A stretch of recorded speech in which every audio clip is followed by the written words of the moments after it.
When a routine traffic stop turns into a career-defining moment, a police officer's worst assumptions collide with a truth he never saw coming. His target is the man who holds his future in his hands. The sun was starting its descent over the streets of Sacramento, painting the sky with streaks of gold and amber. Eric Porter was on his way home after a long day at the office. His sedan hummed softly as he adjusted the air conditioning, eager to shake off the day's stress. The radio played faintly in the background, a soothing antidote to the bustling city streets. He approached a yellow light, slowing down just as it turned red. That's when the blue and red lights erupted behind him, accompanied by the sharp blare of a police siren. Eric glanced in his rearview mirror, his brows furrowing slightly. He pulled over to the side of the road, rolling down his window as a police cruiser parked behind him. Out stepped Officer Bradley Larson, mid-30s, with a buzz cut and a badge gleaming on his chest. Larson adjusted his belt as he swaggered toward Eric's car, exuding the confidence of someone used to being in control. "License and registration," Larson said curtly, his voice flat but laced with a hint of authority. Eric complied without a word, reaching into his glove compartment for his registration and handing over his driver's license. His movements were deliberate and calm, but he could feel Larson's gaze scrutinizing him, as if searching for a reason to dig deeper. "Do you know why I pulled you over?" Larson asked, leaning closer to the window. "I'm not entirely sure," Eric replied evenly, his tone polite but firm. "You didn't come to a full stop at the light," Larson said, though there was a flicker of hesitation in his voice. Eric frowned but nodded slightly. "I see. I thought I slowed down in time, but I understand." Larson didn't respond immediately. Instead, he lingered, his eyes narrowing as he studied Eric more closely. It wasn't just a routine stop anymore, at least not for Larson. His posture shifted, subtly but noticeably, as if he had already decided this was more than a minor infraction. The officer glanced at the license in his hand. "You're not from around here, are you?" he asked. Eric hesitated for a fraction of a second before replying. "I moved here a few months ago. My address is on the license." But Larson wasn't really listening. His questions were starting to take on an edge, just enough to suggest that he wasn't concerned about a traffic violation anymore. Eric's calm demeanor seemed to irk him, and he leaned in closer. "Where were you headed in such a hurry?" "Just going home," Eric replied. His tone remained steady, but the subtle shift in the air was impossible to ignore. Larson didn't just see Eric as a driver anymore. He saw something else, something that warranted suspicion. Eric could sense the tension building, but he didn't flinch. Little did Officer Larson know the calm exterior wasn't naivety, it was control. This was just the beginning. Larson took a step back, folding Eric's documents with an exaggerated slowness before tucking them into his chest pocket. He straightened up, his expression shifting into something faintly smug, as though he'd already made up his mind about the man sitting in front of him. "Step out of the car for me," Larson ordered. Eric's grip on the steering wheel tightened briefly, but his face betrayed no reaction. "Is there a specific reason for that, officer?" he asked, his tone measured. Larson's lips twitched, but he masked it quickly. "I asked you to step out of the car. You don't want to make this harder than it has to be." The threat hung in the air, unspoken yet unmistakable. Eric exhaled slowly and opened the door. As he stepped out, Larson's eyes flicked over him, sizing him up. Eric stood a little taller than the officer, his shoulders broad, but his demeanor unthreatening. His tailored suit suggested professionalism. His polished shoes hinted at someone meticulous and careful. Yet, none of that seemed to matter. Larson gestured toward the front of the car. "Hands where I can see them." Eric complied, his movements calm and deliberate. "Is there something specific you're looking for, officer?" Larson smirked faintly. "Just routine. We've had some incidents around here. You can never be too careful." Eric turned his head slightly, locking eyes with Larson. "Incidents involving men in business suits driving sedans? Or does this have more to do with something else?" The question landed like a punch, and for a moment Larson's composure faltered. He straightened up, his hand drifting toward his belt, more reflex than necessity. "Watch your tone," he said, his voice hardening. "I'm simply asking a question. Erik replied. There was no defiance in his voice, just a quiet firmness that seemed to unsettle the officer. Larsson leaned closer, his eyes narrowing. You seem awfully familiar with how this works. You got something to hide? Erik let the silence stretch for a beat before answering. No, officer. I just believe in being clear about the reasons for an interaction like this. Transparency, you know. Larsson scoffed, but didn't reply. He stepped back, pacing a small circle in front of the car. The dynamic was shifting in ways he couldn't quite grasp. Erik wasn't reacting the way most people would. There was no fear, no stammering, no nervous fidgeting. Instead, there was control, poise, and an unsettling calm that put Larsson on edge. You seem pretty confident, Larsson muttered, almost to himself. Like you think you know what's going to happen next.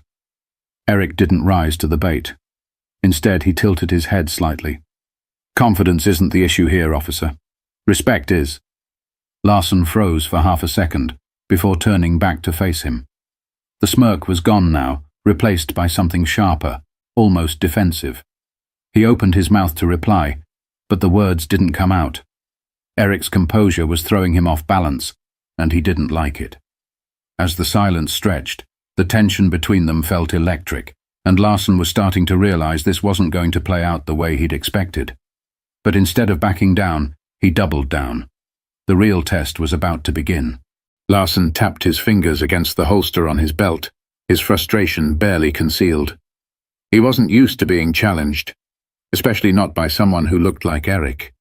His gaze flicked back to the sedan, as though searching for a justification he hadn't yet manufactured. Turn around and place your hands on the hood, Larsson said, his voice clipped. I need to check for weapons. Erik raised an eyebrow. Weapons? He repeated, his tone incredulous but still measured. Do I look like someone who's carrying a weapon? Larsson's jaw tightened, and for a moment his composure cracked.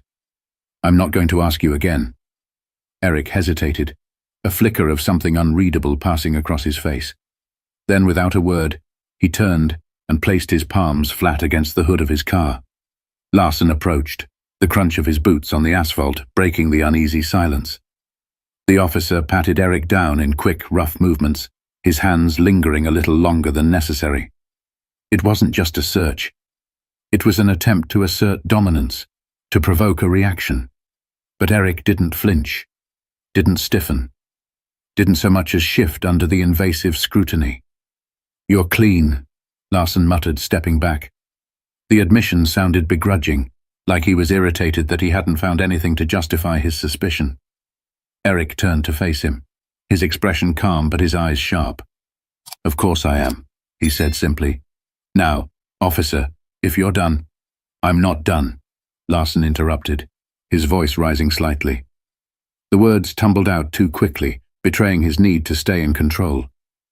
You seem to know a lot about what I can and can't do. Care to explain why? Erik folded his arms, his posture relaxed despite the tension crackling between them. I've had my fair share of interactions with law enforcement, he said. Let's just say I've learned a lot over the years. Larsson's eyes narrowed. That's so. You a lawyer or something? Erik smiled faintly. Or something. The ambiguity in his answer seemed to irritate Larsson further. He stepped closer, invading Erik's personal space, his voice dropping to a near growl. Listen. You think you're smarter than me? Think you can talk your way out of this? Erik met his gaze evenly, unflinching. I don't think anything, officer. I just believe in fairness. And so far I'm not seeing much of it here. The words hung in the air like a challenge, and Larsson took the bait. Fairness? You think fairness is what this is about? People like you always? He stopped himself abruptly, the words lingering like smoke even though they hadn't fully escaped. Erik's expression didn't change, but something about his posture shifted, a subtle but unmistakable signal that he'd caught exactly what Larsson had left unsaid. People like me, Erik repeated, his voice soft but charged with meaning. Larsson bristled, stepping back as if realizing he'd just crossed a line he couldn't uncross. You know what I mean, he muttered, though his tone lacked the conviction it had moments earlier. "I think I do," Eric replied quietly. His calmness wasn't passive anymore. It was razor-sharp, cutting through the pretense like a blade. "And I think we both know this interaction stopped being about a traffic violation a long time ago." Larson opened his mouth to respond, but the words didn't come. For the first time he looked uncertain, like he wasn't entirely sure how to proceed. The balance of power was shifting, and for the first time, Larson was on shaky ground. But the moment of reckoning was still to come, and it would be one he'd never forget. Eric's voice broke the heavy silence, steady and unyielding. "Officer, I think it's time you know who I am." Larson's brows knitted, his irritation resurfacing. "I don't care who you are," he shot back, though the faint crack in his tone suggested otherwise. Eric reached into his pocket, his movements slow and deliberate. "I'm reaching for my badge," he said calmly, watching Larson's hand twitch near his holster. "No need for theatrics. I want you to see it." The words hung in the air, weighted with something unspoken. Larson's eyes followed Eric's hand as he pulled out a leather wallet and flipped it open, revealing a gleaming badge. "Eric Porter," Eric said, his tone as casual as if he were introducing himself to a neighbor. "Head of Internal Affairs, Sacramento Division." Larson froze. His eyes darted to the badge, then back to Eric's face, searching for some sign that this was a joke.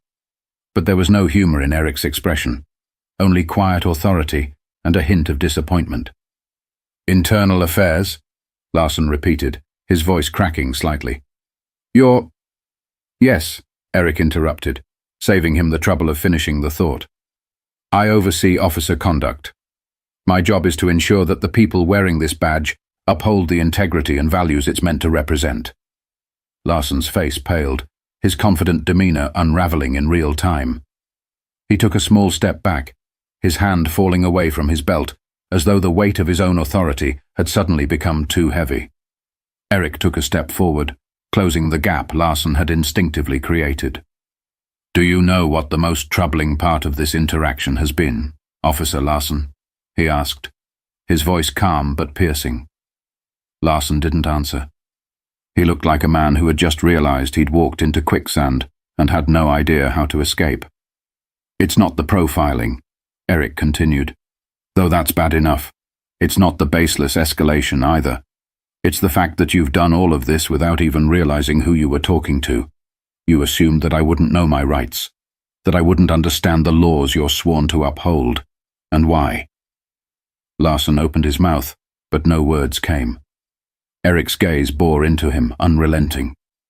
"Because I didn't fit your idea of someone deserving respect," Eric finished for him. His words weren't angry, but they carried the weight of an indictment. "And that's not just a problem for me, officer. That's a problem for everyone you encounter in this uniform." Larson's shoulders sagged slightly, the full weight of Eric's words landing squarely on him.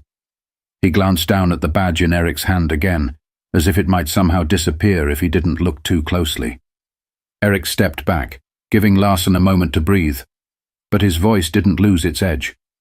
"Here's what's going to happen," he said. "You're going to take a step back, return my documents, and think very carefully about what you say next." Larson's lips parted, but he hesitated, clearly debating whether to push back or comply. The hesitation cost him. "And then," Eric added, his voice lowering slightly, "you're going to hear from me again. Not as a driver you stopped on the side of the road, but as the man tasked with deciding whether you're fit to wear that badge." Larson swallowed hard, his face reddening as the weight of the moment sank in. He reached into his chest pocket and pulled out Eric's license and registration, his hands trembling slightly as he handed them over. Eric took them without a word, tucking them into his wallet. He stepped toward the driver's side door of his car, pausing with one hand on the handle. He looked over his shoulder, meeting Larson's gaze one last time. "Remember this, Officer Larson," Eric said. "The badge doesn't make you better than anyone. It makes you accountable to everyone." As Eric slid back into his car and started the engine, Larson was left standing in the fading light, his confidence shaken and his future uncertain. But for Eric, this was far from over. His next move would ripple through the entire department. The drive home was quiet, but Eric's mind was anything but. The encounter played over in his head, not because it was unique, but because it wasn't. Larson wasn't the first officer Eric had dealt with like this, and he knew he wouldn't be the last. But this time, things would be different. This time, Eric had the authority to act. The next morning, Eric sat at his desk, the early sunlight streaming through the blinds of his office at the Sacramento Police Department's Internal Affairs Division. A file sat open in front of him. Officer Bradley Larson. His record wasn't spotless. Minor complaints of unprofessional conduct, excessive stops, and vague misunderstandings that had never been properly addressed. Eric leaned back in his chair, his fingers steepled as he thought about the broader implications. Larson wasn't an anomaly. He was a symptom of a deeper problem, and Eric wasn't interested in putting a bandage on a bullet wound. A knock on his office door interrupted his thoughts. His assistant Linda stepped in, holding a stack of reports. "Morning, Mr. Porter. I've got the summary on last month's misconduct cases. Also, Chief Daniels wanted me to remind you about the department review next week." Eric nodded, taking the files from her. "Thanks, Linda. Can you also schedule a meeting with Chief Daniels for this afternoon? There's something I need to discuss with him." Linda hesitated, sensing the weight in Eric's tone. "Of course," she said, before slipping out of the room. Eric turned his attention back to Larson's file, but his focus wasn't just on the officer. This was bigger than one man and one interaction. It was about the culture that allowed someone like Larson to feel justified in his behavior. And if there was one thing Eric knew, it was that culture started at the top. Later that afternoon, Eric sat across from Chief Daniels in a conference room. Daniels, a seasoned veteran with salt-and-pepper hair and a no-nonsense demeanor, leaned back in his chair, listening intently as Eric recounted the traffic stop. "I could have written it off as just another bad interaction," Eric said, his voice steady but resolute. "But that would have been a mistake. Larson's behavior isn't an isolated incident. It's a reflection of how much work we still have to do." Daniels rubbed his temples, exhaling slowly. "This isn't the first time Larson's name has come up," he admitted. "But we've always handled it internally. Quietly." "And that's the problem," Eric replied. "Quiet doesn't fix anything. Quiet lets it keep happening. It's time to be loud." Daniels looked at him. The weight of the conversation etched into his face. "What are you proposing?" "A department-wide review," Eric said without hesitation. "Not just of individual officers, but of our training, our protocols, our accountability systems. We can't keep sweeping this under the rug. If we don't hold ourselves to a higher standard, how can we expect the community to trust us?" Daniels leaned forward, his hands clasped on the table. "You're going to ruffle some feathers with this." "Good," Eric said simply. "It's about time someone did." The following weeks were a whirlwind of meetings, interviews, and reports. Eric worked tirelessly, compiling data, speaking with officers, and holding public forums to hear directly from the community. The Larson incident became a catalyst for change, a turning point that forced the department to confront its flaws head-on.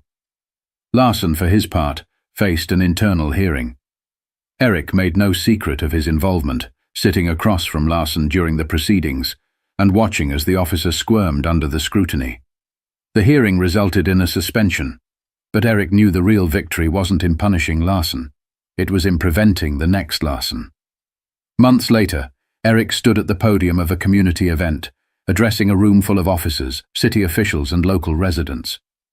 He spoke not of blame, but of responsibility, of the shared duty to create a system that worked for everyone. His words weren't just a call for accountability. They were a promise of change. "Justice isn't just about catching the bad guys," Eric said, his voice resonating through the hall. "It's about making sure the people sworn to protect and serve do so with integrity, fairness, and respect for everyone they encounter. That's the badge I believe in, and that's the badge we're building here, together." The applause was thunderous, but Eric didn't linger on it. For him, this wasn't the end of the story. It was the beginning of a better one. As Eric stepped down from the podium, he glanced at the faces in the crowd, some skeptical, some hopeful, but all listening. He knew change wouldn't come overnight, but it would come. And for now, that was enough. If this story resonated with you, share it with someone who needs to hear it. Let's start the conversations that matter, the ones that lead to change. Subscribe to our channel for more stories like this, stories that challenge us, inspire us, and remind us of what we're capable of when we stand for what's right.